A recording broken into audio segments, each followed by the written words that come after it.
Meghan won't be at Invictus 2027 because Harry sees that she's... Meghan Markle has been forced to leave the Invictus Games, axed by Prince Harry after another PR. It came out of nowhere, no warning, no hint, nothing to brace for. One moment, Meghan was sitting there, polished and perfectly composed, her words measured and deliberate, the picture of calm authority. Then something shifted. You could feel it, like the air itself tensed, a heartbeat of silence. And then it happened. The laughter, sharp, sudden, cutting through the room like a spark hitting dry straw. It wasn't a sweet laugh either. It was that uncomfortable kind, the one that spreads fast, feeding off its own shock. And for just a flicker of a second, everyone froze. Even Meghan. No one knew what to do. Has been created by this bizarre PR display that we have seen over the past 4 days. But hilariously, Harry gave Meghan, his wife, quite a She blinked once, just once, but that blink said everything. It was the kind of blink that tries to hide disbelief. That tiny pause that says, wait, did that just happen? Her statement had been rehearsed, sculpted, meant to hit with weight and intention, but instead, it detonated. A carefully built moment turned into an explosion she couldn't control, couldn't spin, couldn't soften. The producers weren't ready either. Even they were stunned. Midnight, and they're trying to sell you a cozy pair of slippers and a robe. This was a woman that was a duchess. She got to she would walk into a school and children would run and throw their arms around her. At first, the laughter sounded distant, like a ghost in someone else's studio. But it grew louder, tighter, crawling across the room until it filled every inch of silence. Meghan sat up straighter, shoulders firm, trying to hold her ground, to reclaim the power that had slipped from her words. But the moment was gone.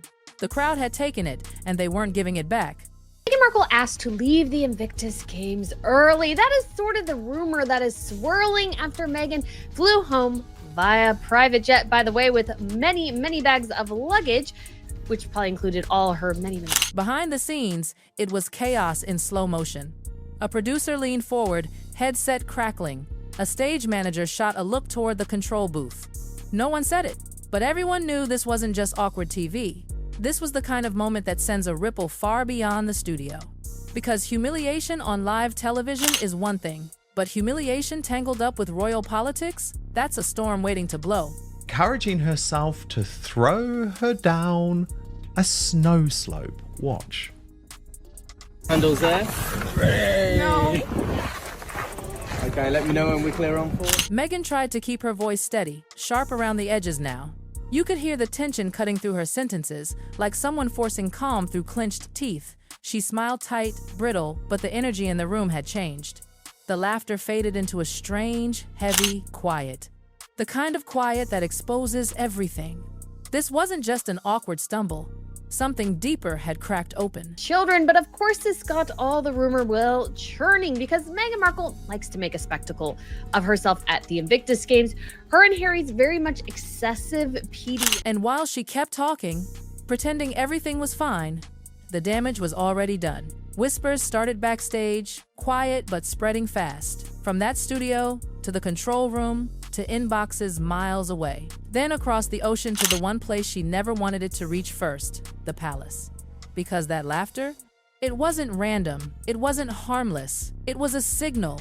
Yeah, body weight back, bum up, and go. 3, 2. No, I really don't want to do it. No, come on, you'll be absolutely fine. Okay. You'll be fine. You'll be fine. Ready? 3, 2, 1, go. Here we go. Everyone thought it started there, in that moment, under those bright lights. But no, it started long before. That single line she delivered, it was just the spark. The fuse had been waiting for weeks.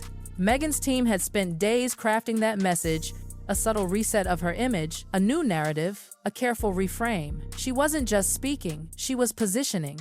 The words were designed to sound powerful yet untouchable, to hint at status without saying it outright. For a while, it worked, but not that day. Because the audience saw what her team didn't. They felt the disconnect, the difference between who she once was and who she is now. She tried to reclaim her old confidence, that royal poise she used to wear like armor. But the audience saw through it instantly. The laugh wasn't cruel, it was honest. It was the world saying, "We don't believe this anymore." And in that moment, Meghan realized too late she'd crossed a line she didn't even see. Backstage, the air thickened. Headsets buzzed with clipped messages. "Did she just imply that?" someone whispered. Then came another voice, sharper. "Clip that, we'll need it." Everyone knew it wasn't just a blunder, it was volatile. What Meghan didn't know was that within hours, that clip would land in the palace. And once the palace saw it, everything would change. When the advisors gathered around that screen, they watched the moment over and over. The laughter, the blink, the strained smile, the overreach. And when it ended, one voice in the room broke the silence. "We have to stop this." Those 5 words changed everything. The palace didn't see a simple TV mistake. They saw a pattern. Subtle claims, careful wording, little nudges back toward royal authority. But this time, it wasn't subtle, it was public, on camera, undeniable. And the laughter? That was confirmation the public had noticed too. Inside the palace, the tension was unmistakable.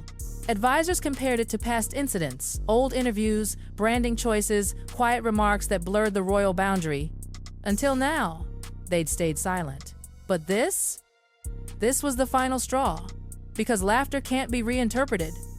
You can twist applause, you can explain silence, but laughter? That's rejection in real time. The king's response came quietly. No raised voice, no dramatics. He just watched the clip again. Twice. His advisors waited. And when he finally spoke, the words chilled the room. Was this intentional? No one answered. Some thought Meghan had done it deliberately to test limits. Others believed it was instinct, slipping into the role she refused to let go of. But either way, it demanded a response. Charles leaned back, fingers folded, and said simply, "If she implies royal authority publicly, silence will look like consent. That cannot continue." Calm words, but they carried the weight of a decision years in the making. From that point, it was no longer discussion, it was action. Charles ordered all prior warnings reviewed, all correspondence re-examined. For the first time, he wasn't treating it as an incident. He was treating it as a pattern. Meanwhile, in Montecito, Meghan had no idea. She was still convinced the moment would blow over, until Harry walked in. He told her what happened, what the palace had decided, and in that instant, you could see it in her face. Not anger, not denial, fear. The kind of fear that doesn't show as tears, but as stillness. Her team erupted into whispers, phones buzzing, laptops opening. Within minutes, her living room had turned into a crisis room. They tracked every chart, every mention, every spike in searches. The clip hadn't gone viral yet, but the wave was building. And then came the line that froze them all. "If the palace responds publicly, we lose the frame." Everyone knew what that meant. The palace never responds, so if they did, it was serious. Harry tried to calm her. He said she didn't mean it, that it was misunderstood. But Charles wasn't buying that. He'd seen the clip. He'd read her expression. There was no misunderstanding. Then came the final blow. A senior advisor told her team quietly, they're preparing to formalize boundaries. The words landed heavy. It meant one thing. The palace was done with polite warnings. They were cutting ties. From London to California, 2 worlds moved in opposite directions. While Meghan's team scrambled for solutions, the palace prepared official documents.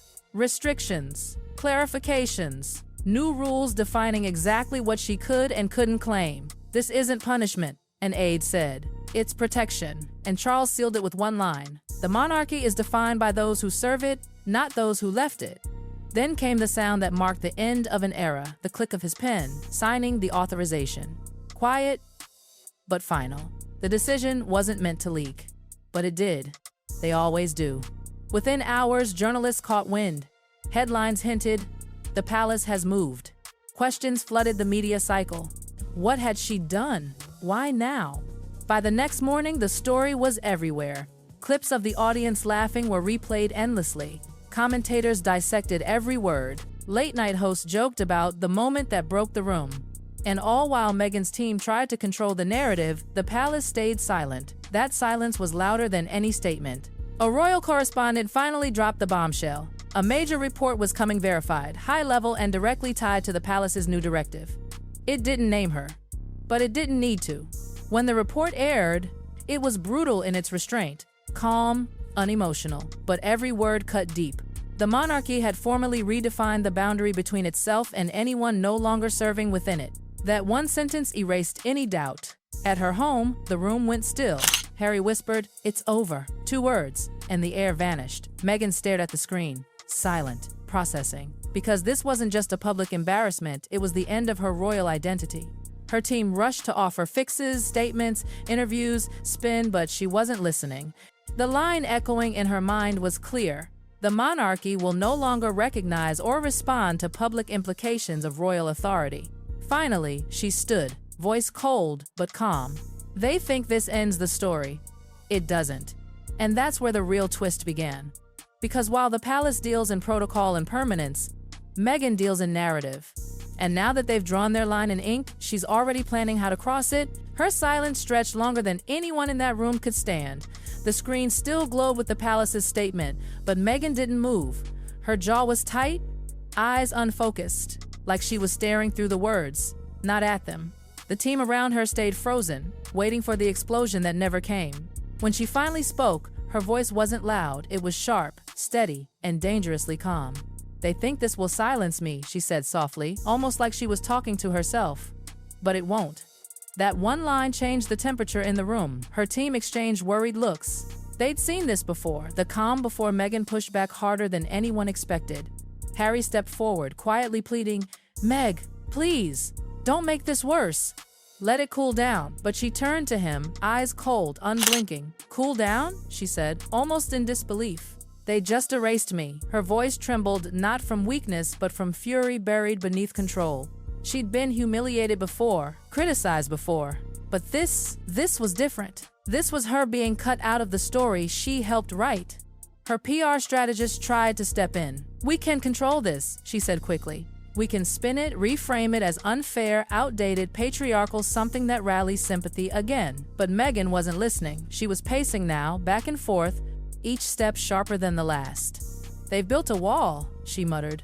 "They want me on the outside looking in. Fine, then I'll build something bigger, something they can't ignore." Harry sank into a chair, rubbing his face with both hands. He looked tired, defeated. For years, he'd tried to keep peace between 2 worlds that refused to overlap. But this moment, it felt final. "Meg," he said quietly, "this isn't a battle you can win." She stopped pacing, turned, and looked at him with that same unrelenting focus she used on camera. "I don't need to win," she replied. "I just need them to regret underestimating me." Meanwhile, across the ocean, the palace had already begun to move with its usual precision. Emails drafted, briefings prepared, silent coordination unfolding behind closed doors. They weren't rushing. They didn't need to. The decision was made, and now they were simply reinforcing it. No public statement, no rebuttal, no drama. Just quiet authority, the kind that speaks loudest without saying a word. The media, though, wasn't quiet. Headlines multiplied by the hour. Montecito in crisis. Palace breaks its silence by saying nothing. Analysts dissected every second of the studio clip that started it all. Some calling it a defining humiliation, others labeling it the moment the palace drew the line. Every narrative twisted tighter around Meghan's name. In California, the weight of that coverage hung over the house like fog. Her team worked through the night, drafting, deleting, rewriting. Every word felt like a risk, every silence like surrender. Meghan finally broke the tension near dawn. "We'll go on camera," she said firmly. "Not to defend, just to speak. They've had their moment, now it's mine." Her team hesitated. "If you do that, the palace might retaliate publicly." Meghan's lips curved into a small, knowing smile. "Good," she whispered. "Then everyone will see exactly what they're afraid of." Harry looked at her, eyes heavy, voice breaking slightly. "And what are you afraid of?" She paused for just a second, her expression flickering between confidence and something more fragile.